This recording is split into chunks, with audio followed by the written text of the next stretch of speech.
Welcome to Business Talk here on businesstech.co, where we continue our conversation getting to know the impact behind the GreenCape initiative and our just energy transition. Well, thanks to the Royal Danish Embassy's generous support, an ecosystem of partners has delivered tangible impact to Nomzamo Agricultural Village. GreenCape has partnered with Pico Power to provide the technical solution and community organisation resource centre and Devane Growth Solutions for the social initiatives. As a result of the model's success and impact, the project has also garnered additional funding support from New Zealand's High Commission and the French Embassy of South Africa. Now, last time we spoke to the Royal Danish Ambassador about the work that they're doing in supporting GreenCape's Just Transition project.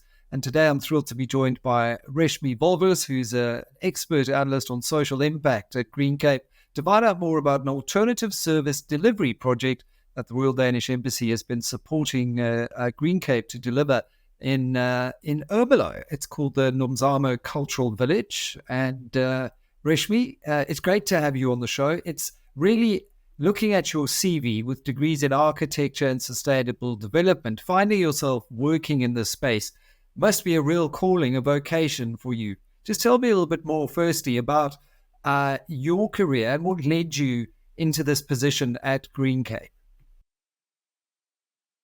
Great. Thanks so much for having me, Michael. It is, I guess, not as direct a route as one might expect from someone who graduated in architecture. But I think from the beginning, it was a desire to be involved in having a social impact. I think it's just after my graduation, I went into an organization that looked at sustainability in buildings rather than the design of buildings from an aesthetic perspective. And while I was there, I was drawn to township buildings and how they were designed and how the way they were designed would affect how people experience the space. I think having been in those townships and seeing how people live firsthand inspired me to do my master's in that. Which kind of took me on a little path away from architecture and building design to designing with people. So that was probably the first venture into this space. I then went into, after my master's, which looked at township building design and how it affects people's experience in the space. I went into working at the Western Cape government. There I was looking at energy security in industrial buildings, which is a little bit different, but that's where I first came across this concept for the alternative service delivery unit at GreenCape. And to be very frank, I just told them that I really want to be a part of this project because I felt that it could have so much impact in the country. And I was given an opportunity to start at GreenCape. Yeah, and you now lead that alternative service delivery unit, which, looking through the work that you're doing and have leaned into and drawn inspiration from, is very much about putting, it looks like, the communities, the people at the center of any solutions that you deliver when it comes to delivering water, energy, essential services in very poor, very often rural communities. What is GreenCape's alternative service delivery unit at its core? So we are a community-led, data-driven service delivery unit that tailors these models for communities with them. We try to deliver models that are technically robust, that are socially inclusive and financially sustainable for all parties involved. So it's not just looking at it from a community perspective, but also from the market. So who are the private sector players in this space, and who can we hold hands with to support government in their delivery of basic services to these communities that desperately need them?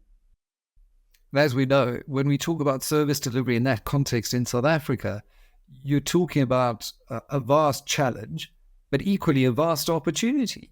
So talk to me about the scale here that potentially the unit aspires to help scale up to in terms of addressing those challenges that we see in South Africa. Yeah, I mean, if you look at South Africa, and if you live in a metropolitan area, you can see how the pace of informal settlement growth has just grown exponentially and really has outstripped the capacity of government to service them in an efficient and in an efficient manner. So, if you're looking at South Africa from just statistics, we have about an 86% electrification rate, but that doesn't really translate to on the ground. So whether you have a connection or not, that doesn't mean that you have a safe, reliable, and affordable and clean source of energy. We have if you look at Mpumalanga specifically, you have over 250 informal settlements, and many of those are located on abandoned mines. These are areas that were previously perhaps privately serviced and now are the responsibility of government. And that can be, extrapolated to the rest of the country.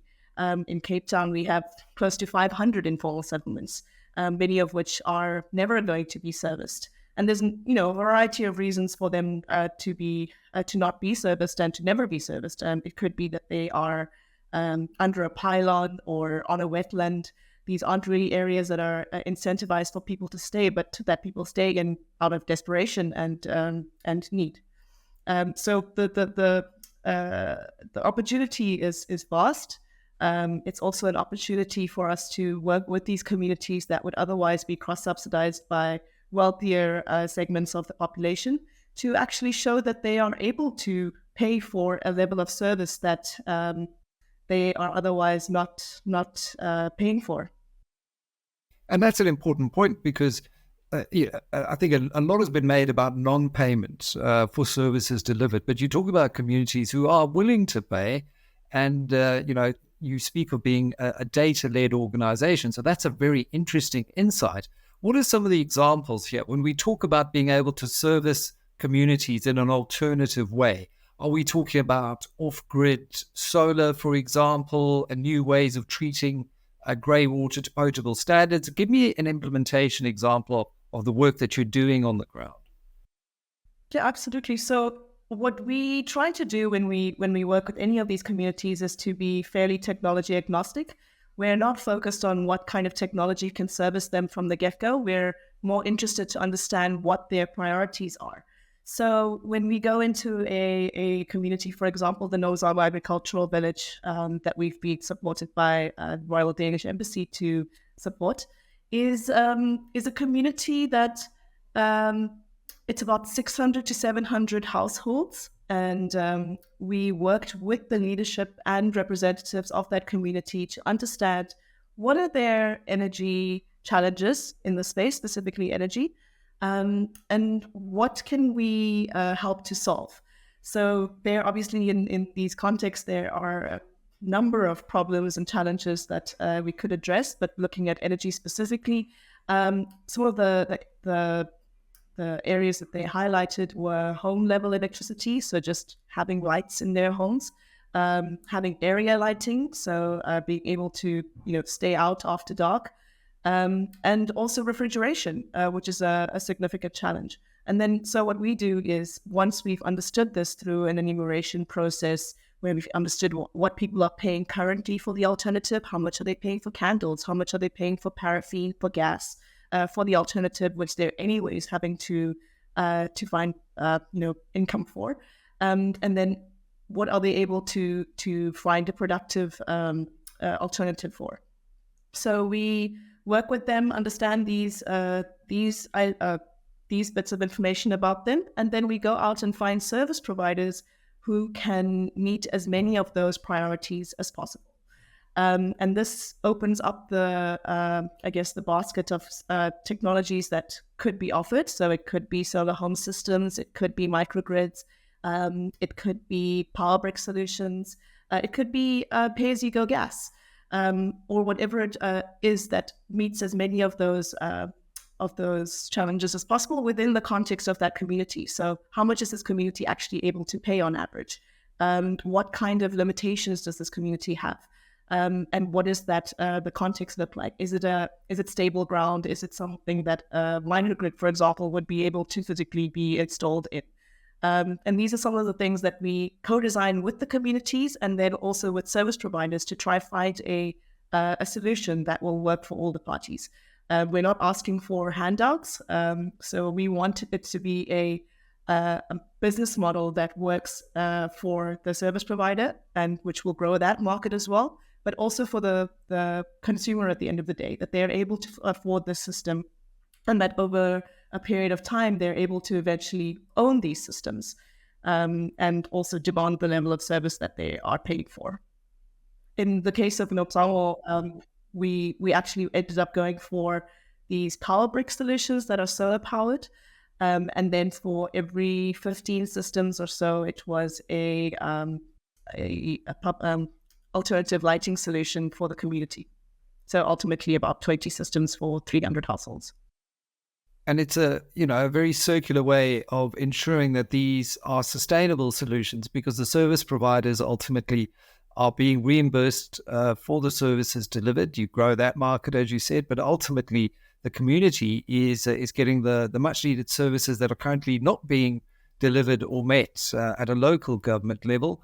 The Royal Danish Embassy is partnering with you to deliver this project, amongst others.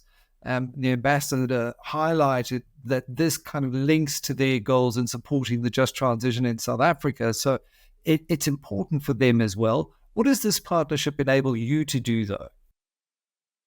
So for us, it's really trying to do two things. So as the ASDU, we have two types of projects. On the one hand, it's the implementation projects, which I've just explained to you.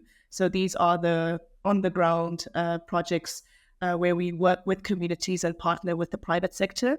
And then on the other hand, it's the ecosystem enabling projects. And these are projects where we really try to understand what the root causes of these challenges, particularly in a municipal level. What are the challenges to service delivery in this space, and how can we try and find ways to unlock some of those challenges? So if we are working with communities and understanding what they're willing to pay for, what are the types of services that work in these spaces, and then translating that to a service delivery context from a municipal perspective, what can they offer these communities that would work in these spaces if traditional electrification or service delivery is not possible? And then working with those communities, we've done things like understanding what their challenges are around delivering those traditional services. Is it partnering with the private sector? What is limiting them from doing that? Is it the knowledge about what kinds of alternative services are out there? What kinds of business models exist for this?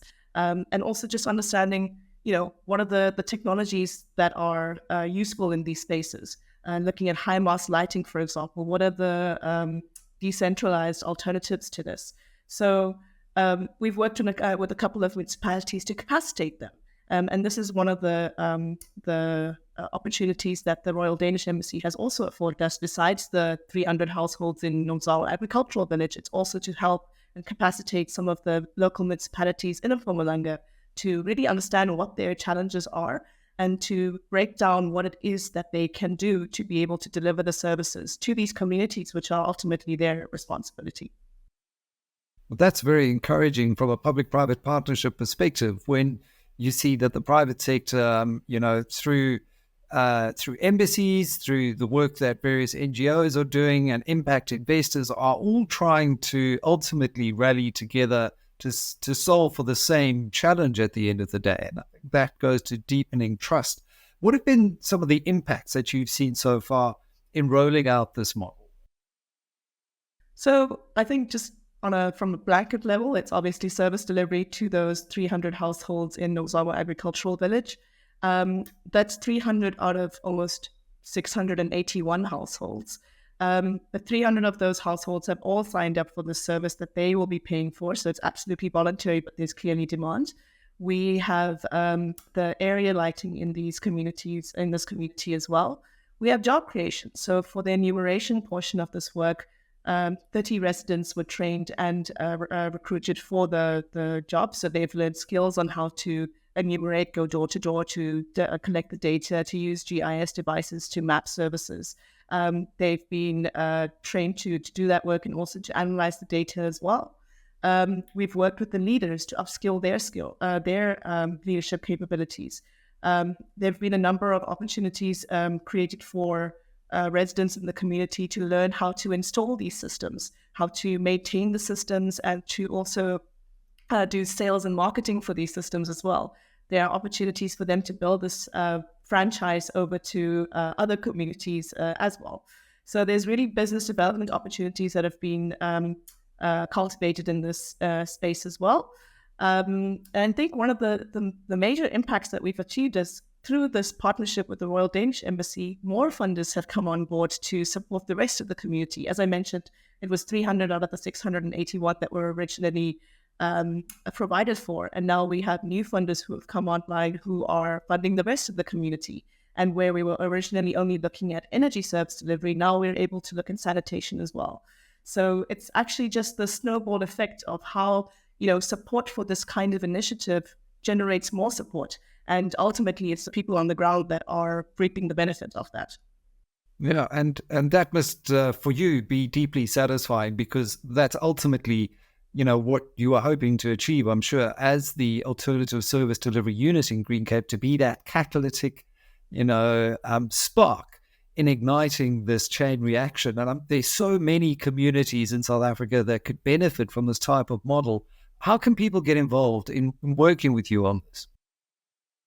Absolutely. I mean, there's a number of different avenues, right? So there's funders who want to be involved in these kinds of projects, who have identified communities that they want to support or areas that they want to support in. There are obviously communities that could benefit from this that are not being serviced by municipalities, but also cannot be serviced by municipalities more specifically.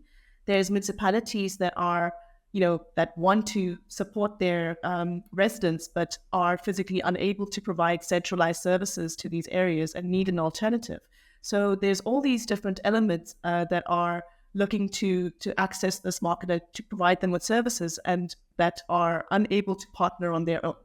And then there's also, of course, service providers. So helping them to understand what are the limitations of their models currently. So are they considering what communities want specifically in those contexts before entering those communities? So the feedback we've received is that working with us helps them to have an open door to this community, because the community already knows exactly what they're getting. They already know, the service provider already knows exactly what the community can afford. And it's a beautiful partnership in that way. So I mean, just reach out to us, asdu@greencape.co.za, and on our website as well, there are links to tell us a bit more about what you're offering and what you need, and how we can help you partner together to support this transition. Well, I think it's a fantastic example of using the transition at a community level to drive the kind of impactful change that we need to see in South Africa, and hugely encouraging. Every river begins with a single drop, and I think there's several drops that are flowing into this river already. So we wish you every success. Reshmi Wolvers, thank you very much, who leads the GreenCape Alternative Service Delivery Unit. Thanks so much for sharing some insights into the impact you've made so far, and here's to growing it 1,000-fold over the next few years. Thanks for your time.